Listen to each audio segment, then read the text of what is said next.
everybody. We are on day 21 and we are going swimming in the post office today because it's really cold outside. And we're going to read Genesis 34 through 36.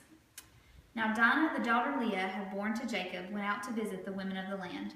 When Shechem, son of Hamor the Hivite, the ruler of that area, saw her, he took her and violated her. His heart was drawn to Dinah, daughter of Jacob, and he loved the girl and spoke tenderly to her. And Shechem said to his father Hamor, "Get me this girl as my wife." When Jacob heard that his daughter Dinah had been defiled, his sons were in the fields with his livestock, so he kept quiet about it until they came home. Then Shechem's father Hamor went out to talk with Jacob.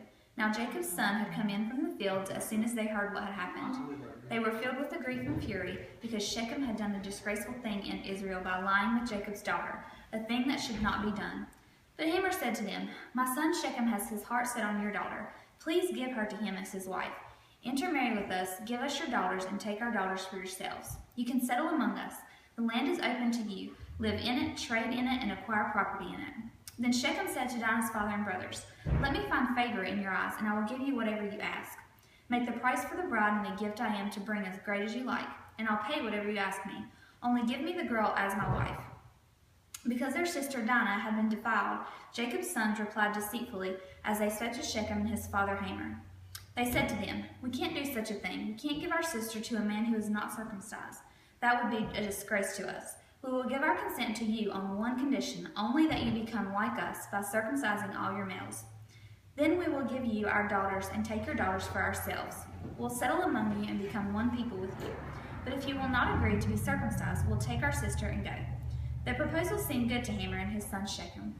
The young man, who was the most honored of all his father's household, lost no time in doing what they said, because he was delighted with Jacob's daughter. So Hamor and his son Shechem went to the gate of their city to speak to their fellow townsmen. "These men are friendly towards us," they said. "Let them live in our land and trade in it. The land has plenty of room for them. We can marry their daughters and they can marry ours. But the men will consent to live with us as one people, only the condition that our males be circumcised, as they themselves are. Won't their livestock, their property, and all their other animals become ours? So let us give our consent to them, and they will settle among us." All the men who went out of the city gate agreed with Hamor and his son Shechem, and every male in the city was circumcised. 3 days later, while all of them were still in pain, two of Jacob's sons, Simon and Levi, Dinah's brothers, took their swords and attacked the unsuspecting city, killing every male. They put Hamor and his son Shechem to the sword and took Dinah from Shechem's house and left. The sons of Jacob came upon the dead bodies and looted the city where their sisters had been defiled. They seized their flocks and herds and donkeys and everything else of theirs in the city and out in the fields. They carried off their wealth and all their women and children, taking as plunder everything in the houses. Then Jacob said to Simon and Levi, "You have brought trouble on me by making me a stench to the Canaanites and Perizzites, the people living in this land. We are few in number, and if they join forces against me and attack me, I and my household will be destroyed." But they replied, "Should he have treated our sister like a prostitute?" Then God said to Jacob, "Go up to Bethel and settle there, and build an altar there to God, who appeared to you when you were fleeing from your brother Esau." So Jacob said to his household and to all who were with him, "Get rid of the foreign gods you have with you, and purify yourselves and change your clothes. Then come, let us go up to Bethel, where I will build an altar to God, who answered me in the day of my distress, and who has been with me wherever I have gone."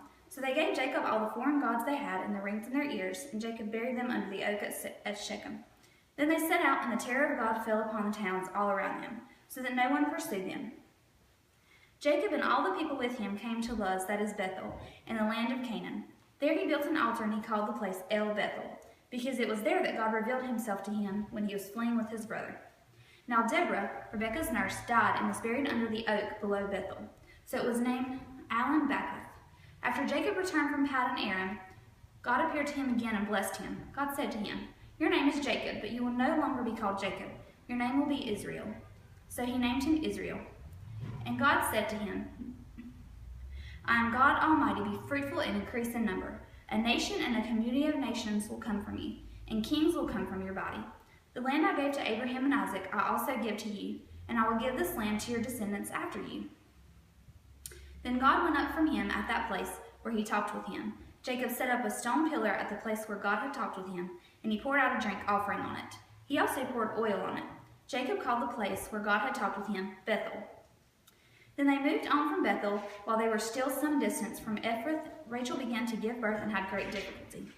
As she was having great difficulty in childbirth, the midwife said to her, "Don't be afraid, for you have another son." As she breathed her last, for she was dying, she named her son Ben-Oni, but his father named him Benjamin. So Rachel died and was buried on the way to Ephrath, that is Bethlehem. Over her tomb, Jacob set up a pillar, and to this day that pillar marks Rachel's tomb. Israel moved on again and pitched his tent beyond Migdal-Eder, where Israel was living in that region. Reuben went in and slept with his father's concubine, Bilhah, and Israel heard of it. Jacob had 12 sons, the sons of Leah, Reuben the firstborn of Jacob, Simon, Levi, Judah, Issachar, and Zebulun, the sons of Rachel, Joseph and Benjamin, the sons of Rachel's maidservant, Bilhah, Dan, and Naphtali, the sons of Leah's maidservant, Zilpah, Gad, and Asher. These are the sons of Jacob who were born to him in Paddan Aram. Jacob came home to his father Isaac in Mamre, near Kiriath Arba, that is Hebron, where Abraham and Isaac had stayed. Isaac lived 180 years, then he breathed his last and died, and was gathered to his people, old and full of years. And his sons Esau and Jacob buried him. This is the account of Esau, that is Edom. Esau took his wives from the women of Canaan, Adah, daughter of Elon the Hittite, and Oholibamah, daughter of Anah, and granddaughter of Zibeon the Hivite. Also Basemath, daughter of Ishmael, and sister of Nebaioth. Adah bore Eliphaz to Esau, Basemath bore Reuel, and Oholibamah bore Jeush, Jalem, and Korah. These are the sons of Esau who were born to him in Canaan. Esau took his wives and sons and daughters, and all the members of his household, as well as his livestock, and all his other animals, and all the goods he had acquired in Canaan, and moved to a land some distance from his brother Jacob. Their possessions were too great for them to remain together. The land where they were staying could not support them, both because of their livestock. So Esau, that is Edom, settled in the hill country of Seir. This is the account of Esau, the father of the Edomites, in the hill country of Seir. These are the names of Esau's sons: Eliphaz, the son of Esau's wife, Adah, and Reuel, the son of Esau's wife, Basemath. The sons of Eliphaz, Teman, Omar, Zepho, Gatam, and Kenaz. Esau's son Eliphaz also had a concubine named Timnah, who bore him Amalek. These were grandsons of Esau's wife Adah. The sons of Reuel, Nahath, Zerah, Shema, and Mizah. These were the grandsons of Esau's wife Basemath. The sons of Esau's wife Oholibamah, daughter of Anah, and granddaughter of Zibeon, whom she bore to Esau: Jeush, Jalem, and Korah. These were the chiefs among Esau's descendants. The son of Eliphaz, the firstborn of Esau, chiefs Teman, Omar, Zepho, Kenaz, Korah, Gatam, and Amalek. These are the chiefs descended from Eliphaz and Edom. They were grandsons of Adah. The sons of Esau's son Reuel, chiefs Nahath, Zerah, Shema, and Mizah. These were the chiefs descended from Reuel and Edom. They were grandsons of Esau's wife Basemath. The sons of Esau's wife Oholibamah, chiefs Jeush, Jalem, and Korah. These are the chiefs descended from Esau's wife Oholibamah, daughter of Anah. These are the sons of Esau, that is Edom, and these were the chiefs.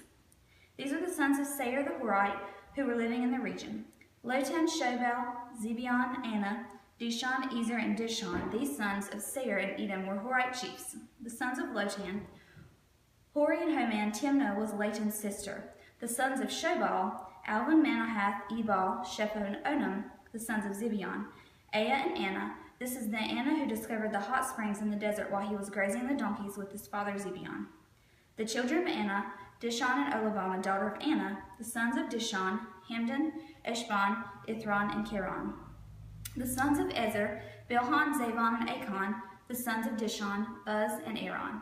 These were the Horite chiefs: Lotan, Shobal, Zibeon, Anah, Dishon, Ezer, and Dishon. These were the Horite chiefs according to the divisions in the land of Seir. These were the kings who reigned in Edom before any Israelite king reigned. Bela, son of Beor, became king of Edom. His city was named Dinhabah, where Bela died. Jobab, son of Zerah from Bozrah, succeeded him as king. When Joab died, Husham from the land of Temanites succeeded him as king. When Husham died, Hadad, son of Bedad, who defeated Midian in the country of Moab, succeeded him as king. His city was named Avith. When Hadad died, Samlah from Masrekah succeeded him as king. When Samlah died, Shael from Rehoboth on the river succeeded him as king. When Shaul died, Baal-Hanan, son of Achbor, succeeded him as king.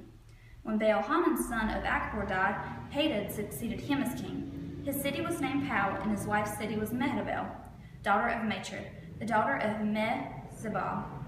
These were the chiefs descended from Esau by name, according to their clans and regions: Timnah, Alva, Japheth, Olabama, Elith, Penan, Kenaz, Timon, Mibzar, Magdiel, and Aram.